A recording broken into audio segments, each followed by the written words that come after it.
L'illusion créée par notre pacte sera si énorme, si vaste, qu'elle échappera à leur perception. Ceux qui la verront passeront pour fous.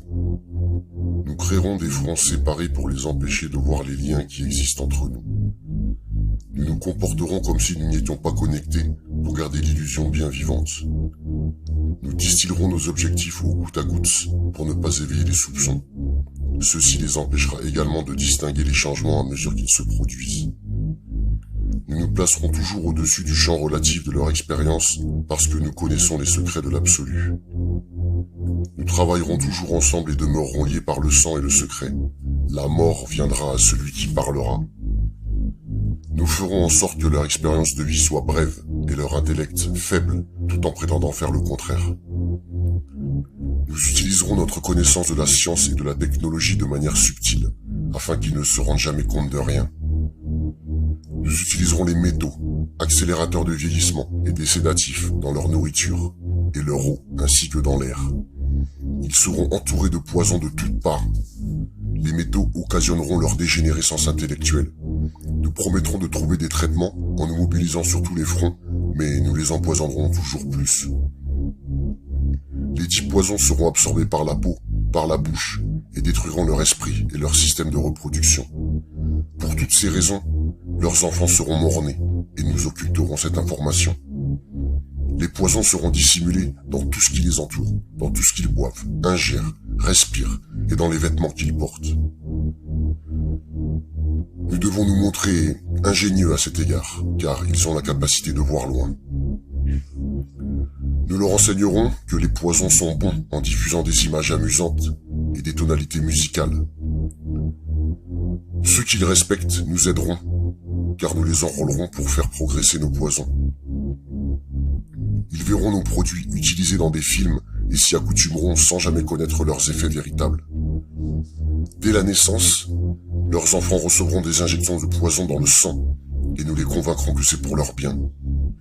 Nous commencerons quand les enfants seront tout petits, que leur esprit est jeune, et nous les ciblerons avec ce que les enfants préfèrent, les sucreries.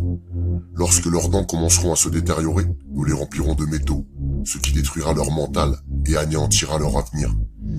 Une fois leur capacité d'apprendre affectée, nous créerons des médicaments qui les rendront plus malades encore, et causeront d'autres pathologies pour lesquelles nous inventerons d'autres remèdes. Nous les rendrons faibles et dociles par la force de notre pouvoir. Ils deviendront dépressifs, attardés et obèses, et quand ils viendront solliciter notre aide, nous leur donnerons toujours plus de poison. Nous les focaliserons sur l'argent et les biens matériels, pour qu'ils ne puissent jamais se relier à leurs soins intérieurs. Nous les distrairons par la fornication, les plaisirs et les jeux extérieurs pour que jamais ils ne deviennent un avec le tout. Leurs esprits nous appartiendront et ils feront ce que nous leur dirons.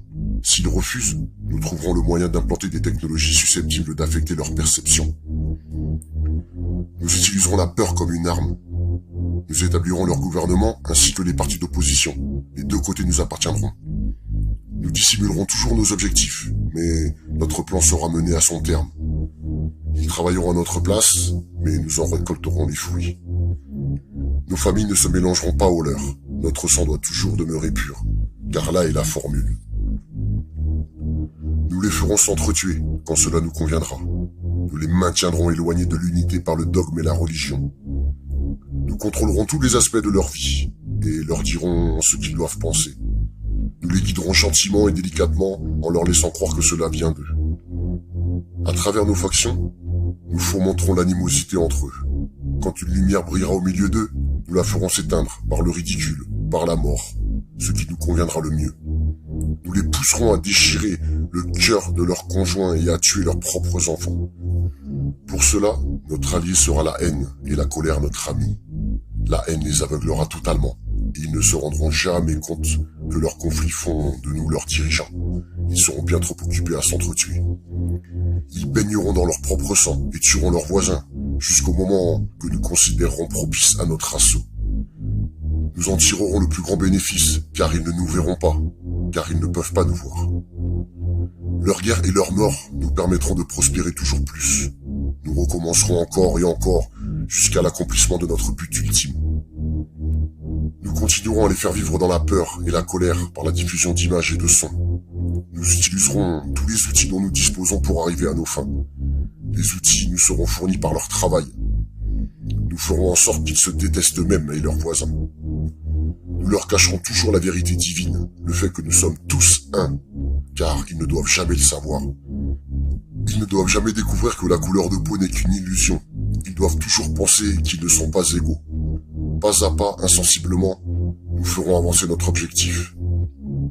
Nous prendrons leurs terres, leurs ressources et leurs biens, leur santé, pour exercer sur eux un contrôle total.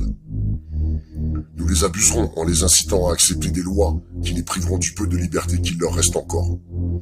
Nous établirons un système monétaire qui les emprisonnera à tout jamais et les endettera, eux ainsi que leurs enfants. Quand ils réussiront à unir leurs forces pour s'opposer à nous, nous les accuserons de crimes et présenterons au monde une histoire différente, car alors tous les médias nous appartiendront. Nous utiliserons la presse et son sentiment en notre faveur pour contrôler le flux de l'information. Quand ils se soulèveront contre nous, nous les écraserons comme des insectes, car ils sont encore moins que ça. Ils seront dans l'incapacité de faire quoi que ce soit, car ils n'auront pas d'armes. Nous recruterons certains d'entre eux pour exécuter nos plans. Nous leur promettrons la vie éternelle. Mais de vie éternelle, ils n'auront jamais, car ils ne sont pas des nôtres. Les recrues se feront appeler initiés, et elles seront endoctrinées pour croire en de faux rituels, de faux rites de passage vers de hautes sphères. Des membres de ces groupes penseront qu'ils sont un avec nous, mais ne connaîtront jamais la vérité. Ils ne doivent jamais connaître cette vérité, ou bien ils se retourneraient contre nous. Ils seront récompensés pour leur travail avec des biens terrestres et des titres honorifiques, mais jamais ils ne deviendront immortels, ni ne nous rejoindront. Jamais ils ne percevront la lumière, ni ne voyageront vers les étoiles. Ils n'atteindront jamais les sphères supérieures, car les crimes commis contre les membres de leur propre espèce les empêcheront de passer au royaume de l'illumination. Ça, ils ne le sauront jamais. La vérité, bien que sous leurs yeux, leur sera cachée. Elle sera si proche d'eux qu'ils ne pourront pas se focaliser sur elle, et quand ils seront enfin en mesure de la voir, il sera trop tard. Oh oui, la grande illusion de la liberté sera si grande que jamais ils ne sauront qu'ils ne sont que nos esclaves. Une fois que tout sera en place, la réalité que nous aurons créée pour eux les possédera. Cette réalité sera leur prison. Ils vivront dans le déni et le refus de le voir. Quand notre objectif sera atteint, commencera une nouvelle ère de domination. Leurs esprits seront entravés par leurs croyances, ces croyances que nous avons établies depuis la nuit des temps. Mais si jamais ils parviennent à découvrir qu'ils sont nos égaux, alors nous périrons. Ils ne doivent jamais savoir cela. Si jamais ils découvrent qu'ensemble, ils peuvent nous vaincre, ils agiront. Ils ne doivent jamais découvrir ce que nous avons fait, car autrement, nous n'aurons nulle part où nous cacher. Une fois le voile tombé, il leur sera facile de voir qui nous sommes. Nos actions auront révélé qui nous sommes. Ils nous traqueront et personne ne nous viendra en aide. Ceci est le pacte secret par lequel nous vivrons pour le reste de nos vies, présentes et futures, car cette réalité transcendra de nombreuses générations et espérances de vie. Le pacte est scellé dans le sang, notre sang. Nous sommes ceux qui sont venus du ciel sur la terre. L'existence de ce pacte ne doit jamais être révélée. Il ne devra jamais être rédigé ou commenté, car cela engendrerait une prise de conscience telle qu'elle attirerait sur nous la fureur du grand créateur. Et nous serions renvoyés aux profondeurs dont nous venons pour y rester jusqu'à la fin des temps, pour l'éternité elle-même.